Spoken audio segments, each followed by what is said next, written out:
Way to cut down on the number of lives destroyed by heroin addiction. A detox program is not just saving lives, but is actually changing them. In a story you'll see only here on Local 12, Deborah Dixon tells us how it could work locally as well.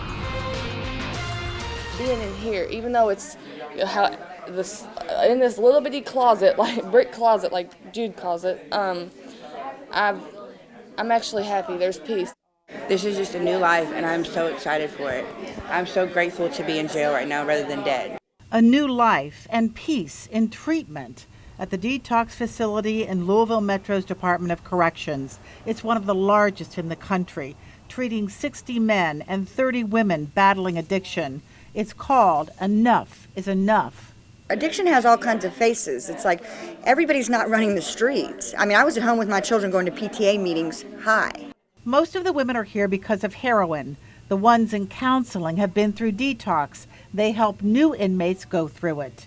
The new inmates then go back to the general population, but can return for 90 days of counseling, but they have to want it. This is the only dormitory that we allow free expression.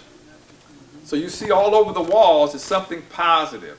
Substance abuse program coordinator Ken Wright says addicts don't change until they're disgusted with what they've become and what they've done to others, such as their children.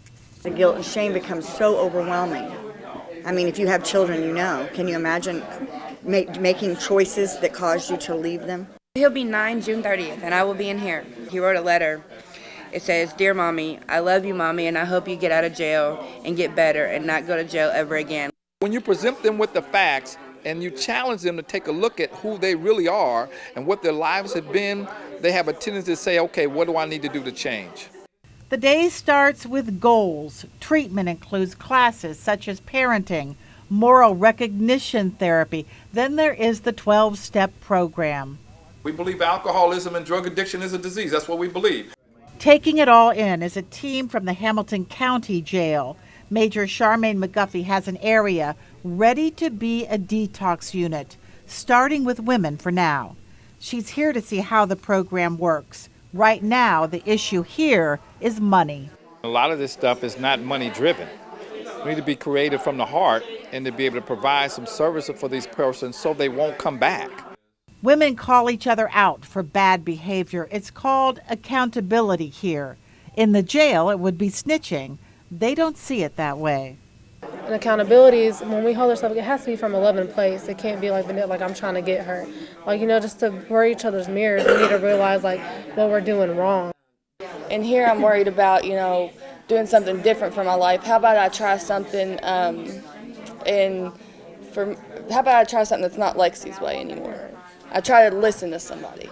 Everything that you're so afraid of facing is actually what's giving me self-esteem now.